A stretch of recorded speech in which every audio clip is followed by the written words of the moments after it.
Garopolis, Rick Estrada, Bob Ryder, and Reverend Edie. I'm missing somebody that I missed in the middle. And Michael Frericks, please come on up. Oh, and Sister C.K. Hoffler, the chairman of the Rainbow Push Board. In addition, can all of the Push Excel board members come to the stage as well?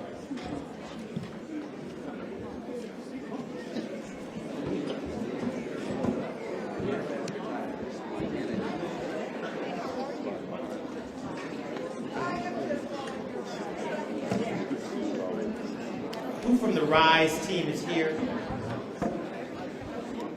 Who from the RISE team is here? With due respect, I'm asking that the people that I called up to be on stage, if your name was not called, Reverend Jeanette Wilson, Senator Tammy Duckworth, Congressman Roger Krishnamurthy, Jonathan Jackson, Jesse Jackson Jr., Lieutenant Governor Stratton, State Senator, Secretary of State Alexi Giannoulias, Comptroller Sindana Mendoza, Board President Sister Toni Preckwinkle, Clerk Garopolis, Rick Estrada, Bob Ryder, and Reverend Michael Edie and Michael Frericks, in addition to the Rainbow Push, the Push Excel Board and Chairman C.K. Hoffler. Those are the people we've invited to the stage, and then we have a procession to go through of speakers. Good morning, and thank you for attending the Push Excel's annual Reverend Dr. Martin Luther King Jr. Breakfast and Press Conference. I want to thank our coalition partners who stand here with us and who brave the cold and snow to be with us here this very auspicious morning. Whenever we're gathered together in God's name, the morning is auspicious. You will hear from many of them as we proceed. From the beginning, the United States was neither envisioned nor designed to include everyone equally. The Constitution protected slavery. African Americans were declared 3/5 of a person. Most states limited voting to white men. Congress restricted naturalized citizenship to so-called free white persons. And for generations, the Supreme Court ruled that black people had no rights that white people were bound to respect. These political choices shaped a racialized system of power characterized by violence and exclusion. That system endured until the 1960s. Then the late Reverend Dr. Martin Luther King Jr., alongside a stalwart group of others, inspired black Americans to change their psychology and stand up for their dignity and their humanity. And then Reverend King reached across racial, ethnic, religious, and economic lines to build a coalition strong enough to win freedom, not only for African Americans, but for a full disenfranchised majority of African people, including white women. The brave coalition forced Congress and the presidency to act, passing laws that prohibited discrimination in voting, employment, housing, and immigration. For 60 years, we progressed through this King-inspired democracy toward fuller participation and more inclusion. That progress today is under structured and violent, sustained attack. We see our streets militarized, the rule of law narrowed and abandoned, the right to vote restricted, civil rights enforcement neutered, free speech and peaceful protests not chilled, but ice frozen, undermining the legal protections that make equal justice real. The price of our liberty is indeed eternal vigilance. Injustice anywhere is indeed a threat to justice everywhere. Injustice in your neighborhood, your city, and your state is a threat to justice in my neighborhood. That's why we gather here today. So we're gathering, organizing as Dr. King taught us, to recommit ourselves to building the beloved community. That is our theme. Confronting injustice, defending civil liberties, strengthening our economic safety net, our economic stability, ensuring that the law protects everyone without exception. Reverend Jeanette.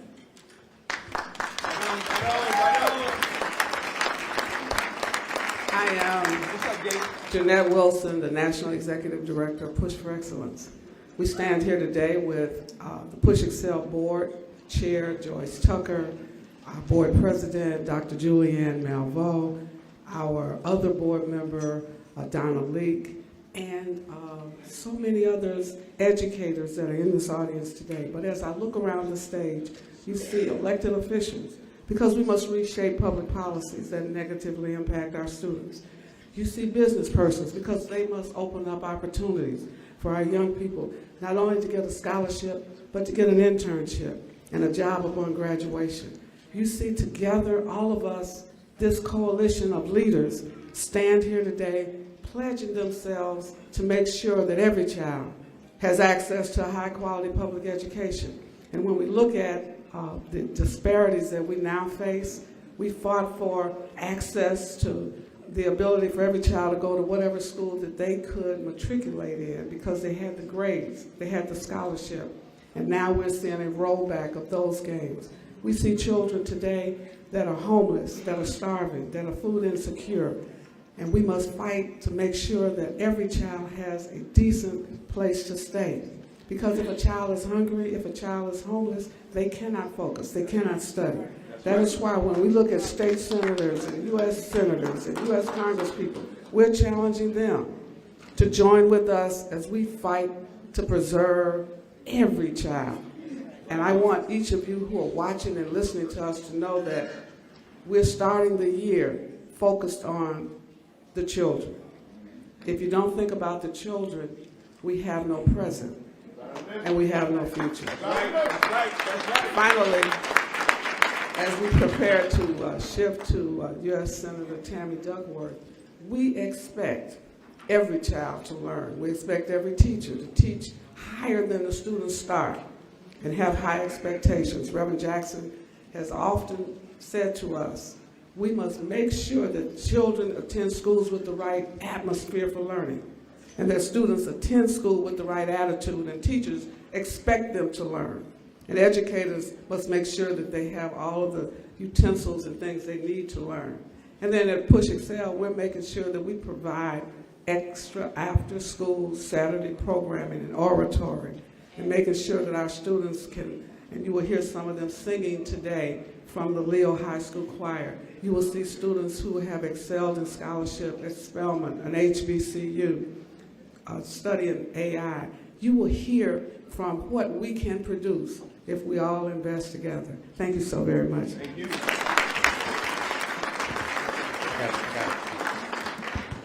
Senator Duckworth is going to stand behind the podium, so if everyone would just scoot back a little bit. I've got it. All right. Well, it is such a wonderful morning to be here today, and I want to continue the theme of talking about our children because, you know, Reverend Jackson has done so much for this nation, so much for the world, and we think about Rainbow Push and we think about civil rights, but the fact of the matter is he's still fighting for all of us. He's still fighting for the children. And the reason I say that was just as recently as a few months ago, I got a call from him about 6 months ago saying, how is Operation Diaper Bank going? He is deeply concerned about making sure that all of our kids have diapers. You see, I introduced legislation called the End Diaper Need Act. And what that does is, listen, if you don't have diapers to give to the daycare center with your child, then your child can't go to daycare. That means you can't go to work. That means you can't pay the rent or put food on the table. And we started working on this, and Reverend Jackson heard about it about 2 years ago, and through his effort and through Rainbow Push and everything that he's done, we've passed out to families in need all across this great state, but also around the country, hundreds of thousands of diapers to babies, and also diapers for kids with complex medical needs, also diapers with those who are developmentally disabled. He's still working for us. So how can we not stand up and join the effort and join the push and join what we're trying to do now, which is push back against the tyranny that is coming out of Washington, D.C.'s White House. You've got a man in the White House.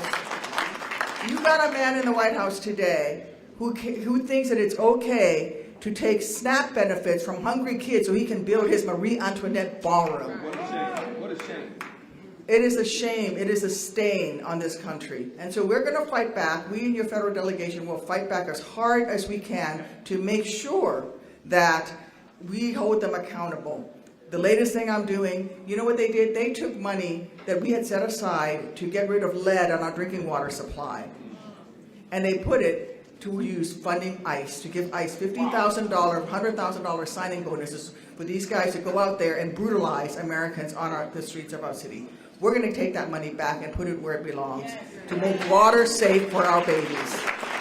So thank you for letting me be here. It's always re-energizing. And again, thank you to Reverend Jackson for starting this movement so long ago. But the fact of the matter is, he's still working, because I'm still getting messages. How's Diaper Bank doing, Tammy? And I still report when I get a call. Thank you, everyone. Thank you, Senator. Congressman Roger Krishnamurthy will be followed by Jonathan Jackson. Congressman Jonathan Jackson. Thank you, Yusef Jackson. I'd like to say a very special thank you to my dear colleague, Senator Tammy Duckworth.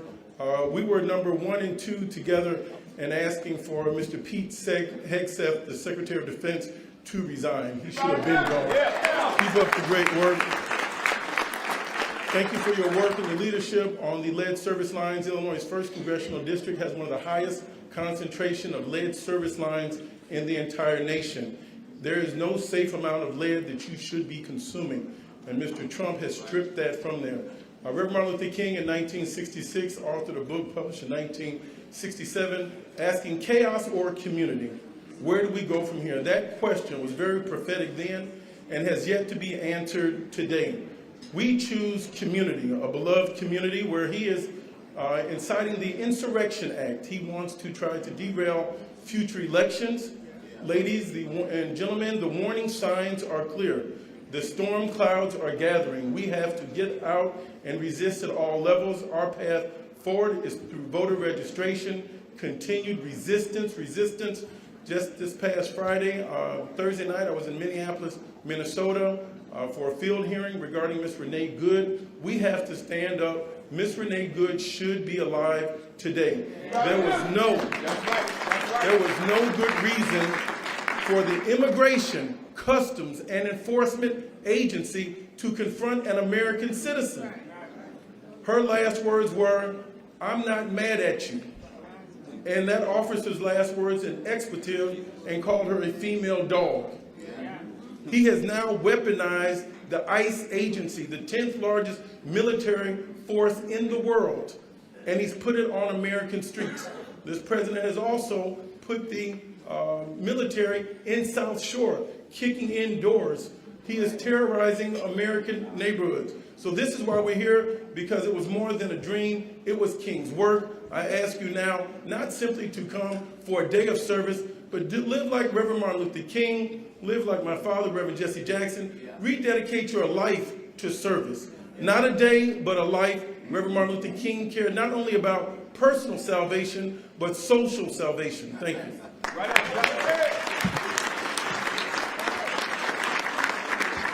Congressman Roger Krishnamurthy. Good morning. Want to observe those 3 rules of public speaking: be short, be sweet, and be silent. 3 points. Can you give a big round of applause to Reverend Jackson, the Jackson family, and the Push Excel board for trailblazing a path to peace, nonviolence, and justice for all Americans? Second point, as Reverend Jackson said, when we stand together, we stand tall. And that's what this stage looks like. We are standing tall for justice. We're standing tall for peace. We're standing tall against racism and bigotry. And give them a big round of applause. Everyone coming together. Dr. King said, third point, Dr. King said, the time is always right to do what is right. The time is right now to fight racism and bigotry in all its forms, because there is no pride in prejudice. Are you with me? The time is right to fight unchecked power wherever it resides, because no one should operate outside of the law, not even the President of the United States. Are you with me?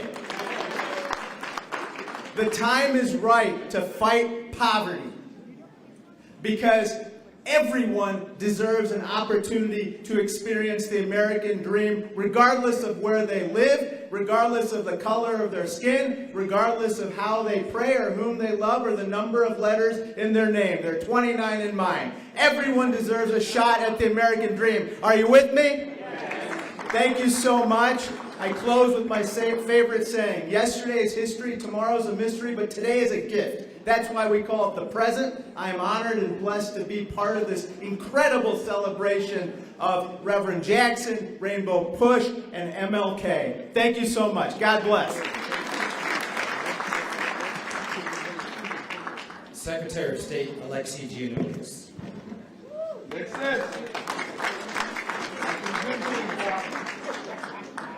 Good morning.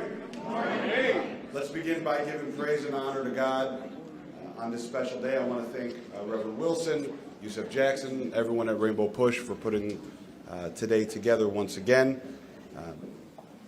I'm not going to spend my time up here banging on Donald Trump, because we all know the devastation, racism, and destruction he's doing to not only our democracy but to the world.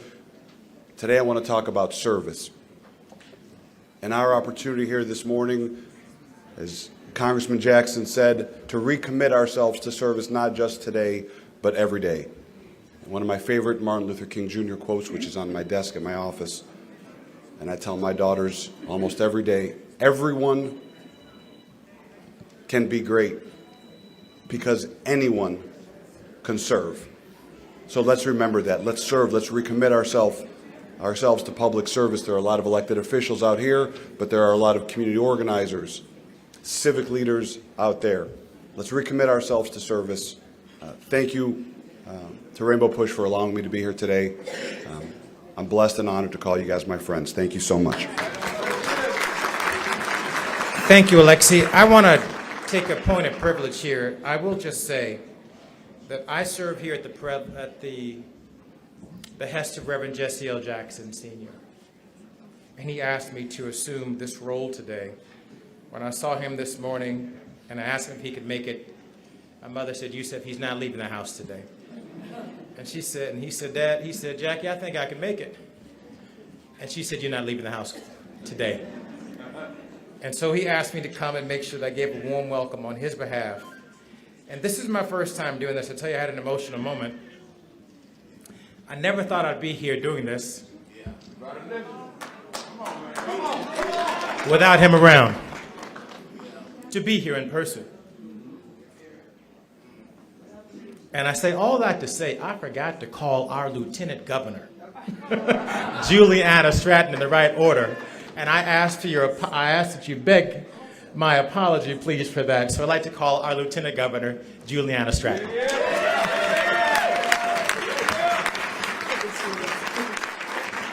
Well, good morning, everyone. I am Lieutenant Governor Juliana Stratton, and before I begin, I want to thank Yusef Jackson, Reverend Jeanette Wilson, and Rainbow Push for bringing us together again this year. And of course, I want to express deep gratitude to Reverend Jesse Jackson. In founding this organization, Reverend Jackson created a lasting movement that has touched the lives of so many in Chicago and beyond. I would not be where I am today without him instilling in me the mantra that I am somebody. I am honored to be here with his son, Congressman Jonathan Jackson, and all of the other dedicated elected officials. I can't help but think about the parallels between the moment in history when Dr. Martin Luther King Jr. stepped up to lead and the moment that we are in right now. We are at a crossroads, and at every crossroads in history, progress has come because ordinary people chose courage over comfort. People like my dad, Henry, who marched from Selma to Montgomery because he believed change was possible when good people refused to stay silent. When he was asked why he marched, he simply said, "I didn't like how human beings were being treated." Sounds familiar, doesn't it? Yes, it does. This is our moment to choose courage over comfort, to choose faith over fear. My dad didn't know that there would be a Civil Rights Act or a Voting Rights Act. All he knew is that he wanted to stand up and be counted. As Dr. King once shared these wise words, you don't have to see the whole staircase. Just take the first step. So even if you're uncertain of what comes next, you just have to take the first step. And we must do just that as we see our rights, our freedoms, our very democracy under attack. Because here's the thing. When most people who say, wait for justice, well, they've never been on the receiving end of injustice. That's right. And when you've experienced injustice firsthand, you know exactly what Dr. King meant when he spoke of the fierce urgency of now. Justice cannot wait, and we know that if we stand strong together, it will come. We are the beloved community in unity, in justice, and in love. And when we stand together, there's not a force in this world that can break us. Thank you.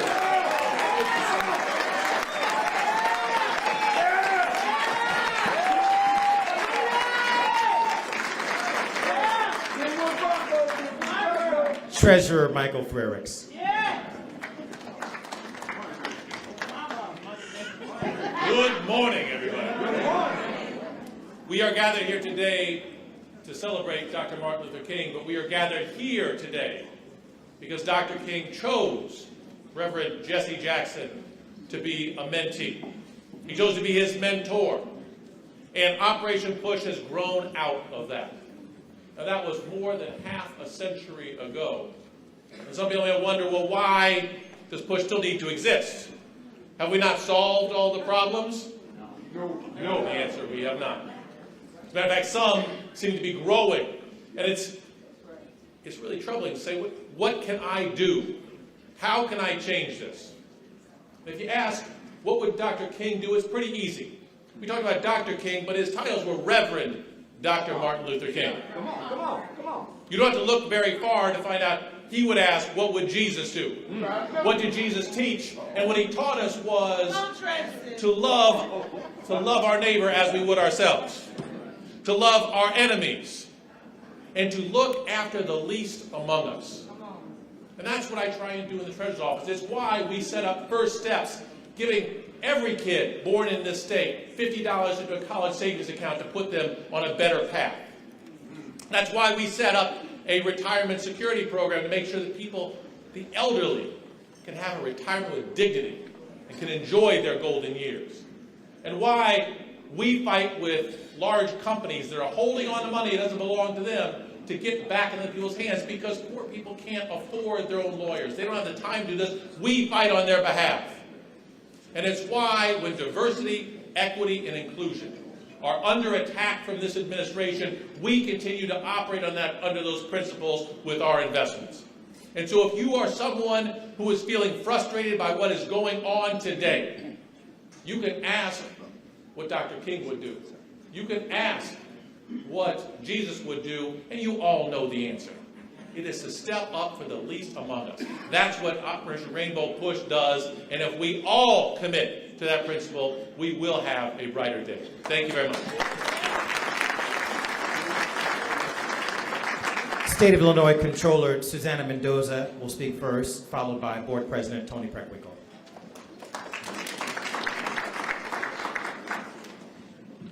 Good morning. Let me just start by saying to Yusuf, congratulations on doing a beautiful job. I'm sure your father is, he's with us. We all know this right now. And I'm sure that your mother or someone is giving him a rapid response as to how this event is going, for all of you who know Reverend Jackson. But truly, I know this is a difficult moment for you, but you are making him very, very proud, as you are all of us. So thank you for that. Now, I'm Illinois State Controller Susanna Mendoza, and I just want to start by thanking the Jackson family for allowing me, as well as Operation Push, the pleasure and the honor of saying a few words to you this morning. Because without Reverend Jackson, without Operation Push, without your tireless advocacy and your work serving on behalf of the voiceless, many would continue to not have a voice in this city and far beyond. The pursuit of peace and justice for all people would clearly not be where it is today without your efforts. Now, Reverend Dr. Martin Luther King Jr. believed, like all of us do here today, that we build a more just society when we recognize the shared humanity within each and every one of us. And we show up in the service of that humanity long after the cameras have been turned off.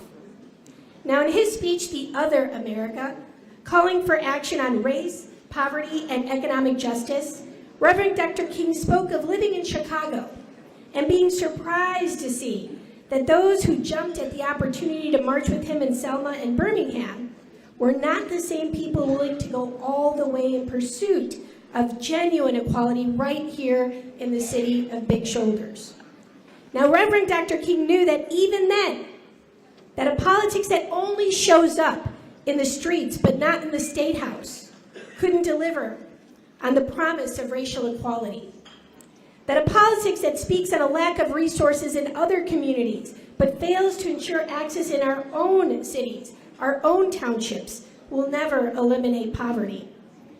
And politicians who don't show up and policymakers unwilling to move beyond the rhetoric to ensure that the long-term economic stability of our constituents is there only work to further the suffering of the very same people they say they care about.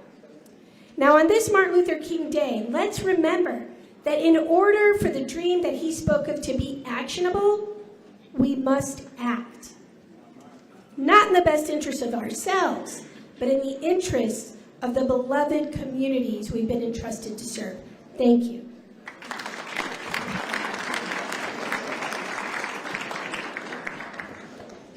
Good morning. Good morning. I'm very grateful to be here this morning, and I want to thank Operation Push and the Reverend Jesse Jackson for giving us the opportunity every year to celebrate the life of Dr. Martin Luther King.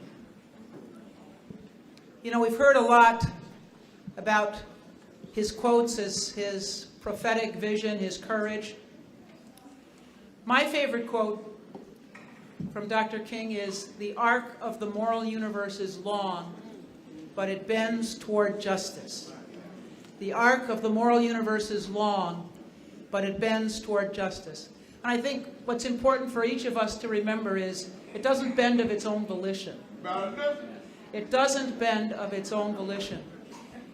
The job of each and every one of us is to work to bend the arc, to try to make this country a better place for ourselves, for our children, for our grandchildren. And I thank Reverend Jesse Jackson and Operation Push for their commitment over the years to bending the arc. Thank you.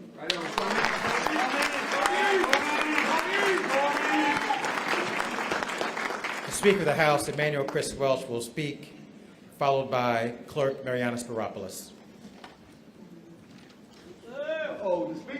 Thank you, Jonathan. Good morning. Yusuf.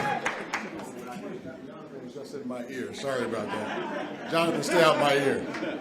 Good morning, everybody. Good morning. I want to first give honor to God, who's the head of my life each and every day. I want to give honor to Reverend Jesse Lewis Jackson Sr.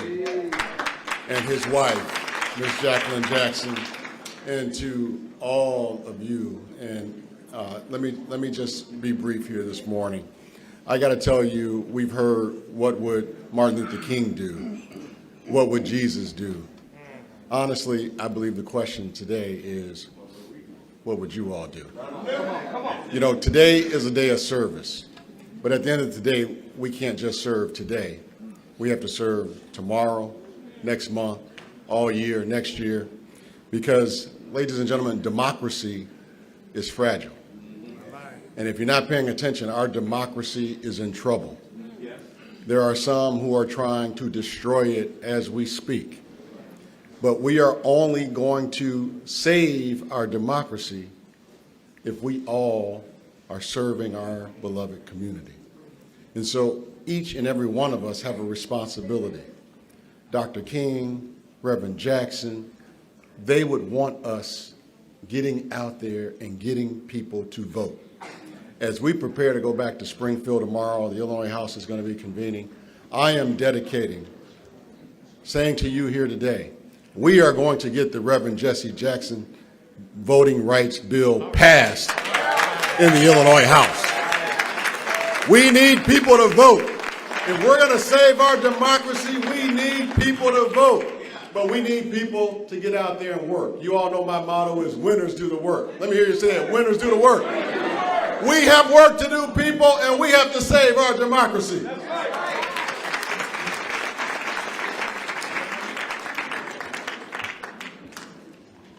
Good morning. Good morning. Thank you to Rainbow Push for convening us year after year to do what Dr. King asked of each generation, not simply to remember him, but to continue the work. This MLK weekend, we gather around a shared commitment, building a beloved community, one rooted in justice, compassion, and love. And that phrase is powerful because it's not just an abstract, it's measurable. It's whether a parent can keep their job because they can navigate a court date, whether a survivor can get an order of protection safely and quickly, whether a young person sees a system that treats them with dignity instead of skepticism, and that is where the courts matter. Because the courthouse is where rights are exercised in real time, where public confidence is either strengthened or lost. As clerk of the Circuit Court of Cook County, our office is focused on a simple public obligation: make the justice system easier to access, easier to understand, and worthy of the public's trust. That means clearer information, better customer service, modern tools that help people get answers without having to take a day off of work. It also means respecting what Dr. King reminded the nation, that the greatest threats to humanity are not just personal prejudice, but the conditions that deny people opportunity and dignity. That's why we approach court services as a civil rights matter, because when the system is confusing, slow, or inaccessible, the harm falls hardest on the working people and on communities that have historically been shut out.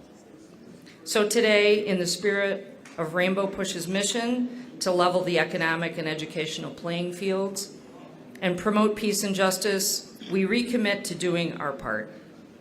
Let us honor Dr. King the way he asked, with discipline, with courage, and with outcomes that ordinary people can feel in their daily lives.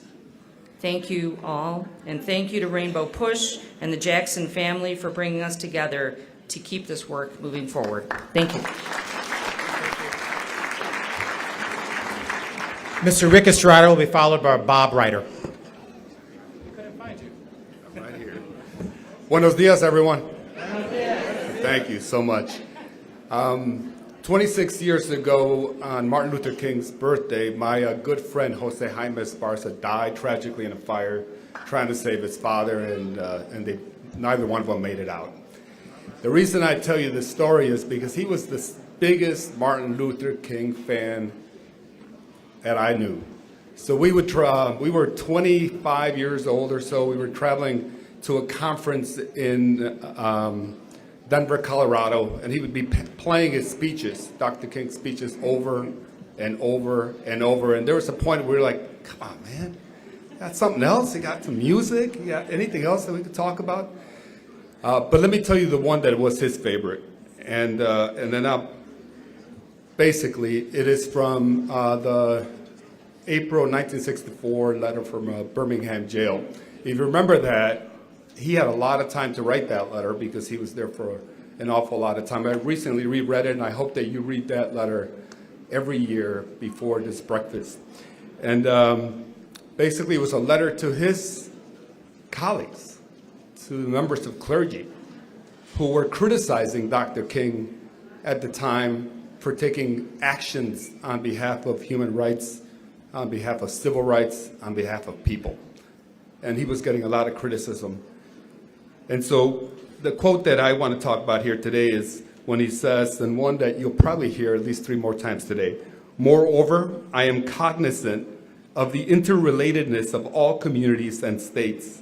I cannot sit idly in Atlanta and not be concerned about what happens in Birmingham, or in this case, Minneapolis.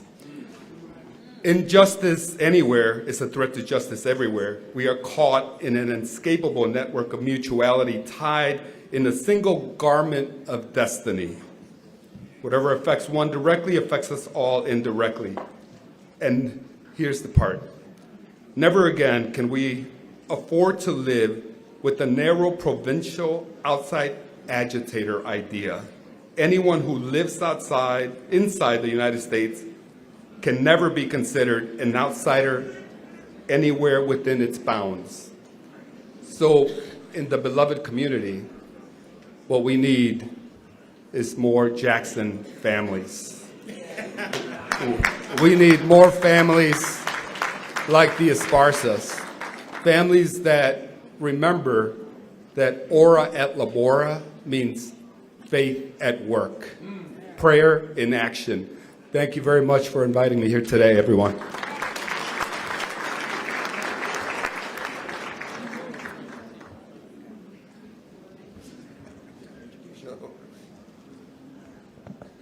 My name is Bob Ryder. I'm president of the Chicago Federation of Labor, but I'm a labor organizer and a civil rights organizer.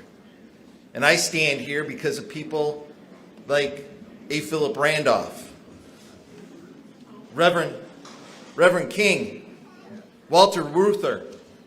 You know, this organization right here, Reverend Jesse Lewis Jackson, an icon of the civil rights movement. What I see in this room are organizers. This organization who lost one of its own, John Mitchell, still has leaders like Jeanette Wilson. You see, this is a room of organizers, and organizing is what Dr. King wanted us to do. If you look at what happened in the evolution of the civil rights movement as it went from A. Philip Randolph to Dr. King, they did not assume that the dream was realized. The dream is worth fighting for. Donald Trump has very clearly told us that he wants our aspirations for the dream to end. He does it in every way he can. By undoing the diversity, equity, and inclusion programs that didn't just start in the last 15 years, but are rooted in the Civil Rights Act of 1964. We cannot allow people to throw shade and talk about the Civil Rights Act as if it was a conspiracy against one section of the population, when it was a foundation for justice for everyone. You see, when we tell Donald Trump to take his hands off our equity, we're telling him to take his hands off our freedom, off our opportunity. And I am here to say to you that I want Donald Trump, by way of example for the rest of the country, to take his hands off Chicago. You see, as far as I'm concerned, because Push Excel has done the things it needs to do to build this movement and bring it to the rest of the country, it is incumbent upon us here in Chicago to further set examples for the rest of the country. So when they go to Minneapolis, they know that the fight is coming to them. And that when the fight shifts away from Chicago, Chicago is still engaged in sitting down in the streets in front of ICE officers.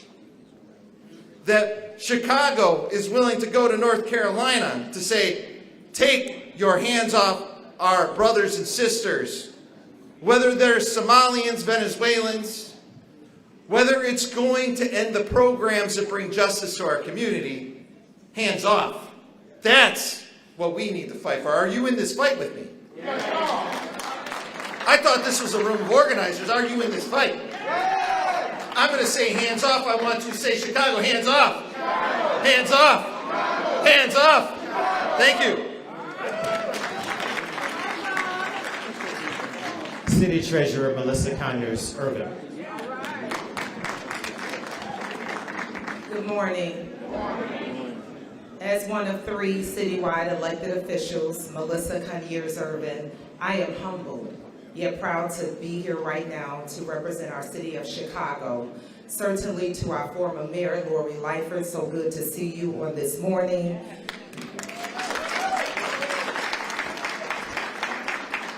Mayor Brandon Johnson, and also on behalf of the entire City Council, I know several members, City Council members are here this morning because Rainbow Push is certainly important to the City of Chicago.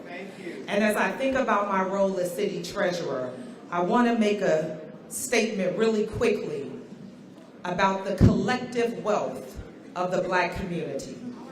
Because when I look on this stage, and this is a dynamic group on this stage, a very diverse group on this stage, a very diverse group in this room, I want to let you know that the Black community is in dire strength. And we not only need you today, and we certainly look good today, but we need you tomorrow. We need you next week. We need you next month. Because the collective wealth of the Black community is zero. That means, as a collective, we don't own anything. As a collective, we're consumers, not owners. This is not what only Dr. Martin Luther King marched for. This is not only what Reverend Jesse Jackson Sr. has worked his entire life for. This has to be our mission. We have to work together. And guess what? One day will come when our name will be written down. And what will the message say? And so I challenge you today to let's continue to work forward. There is hope. There is hope. And so I thank you, Rainbow Push. Thank you, Yusuf, Reverend Wilson, and their entire team for everything that you do. Thank you. We're going to start our breakfast. Just before we start our breakfast downstairs, I'd like our Attorney General, Kwame Raoul, just to come and say hello for a moment, and then Reverend Michael Eady is going to dismiss us in prayer.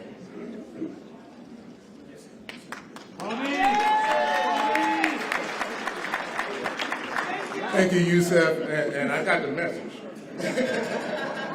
I'm going to keep it brief because everybody has said everything that needs to be said.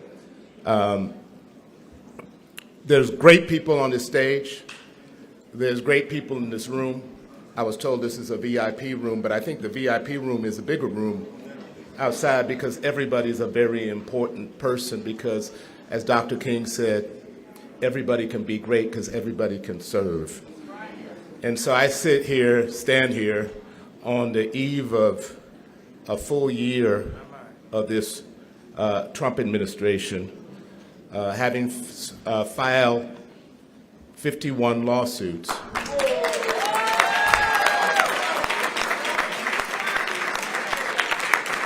Not because I like being in court, because when you serve, sometimes you have to fight. And we all need to fight together. I heed the warning of Yusuf, so I'll step aside right now and give him back the mic. The esteemed Reverend Michael Eady.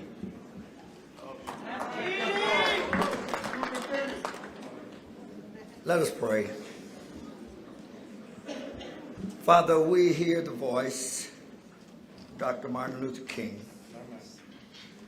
We heard it when he shared in the birth of a new nation, how he helped us to understand the pilgrimage of the Jewish nation from bondage under Pharaoh to liberty and freedom in the Promised Land, but he paralleled it to the past colonization of the Gold Coast, now Ghana, how it was led to his independence by his prime minister and founder of the Convention People's Party, Kwame Nkrumah.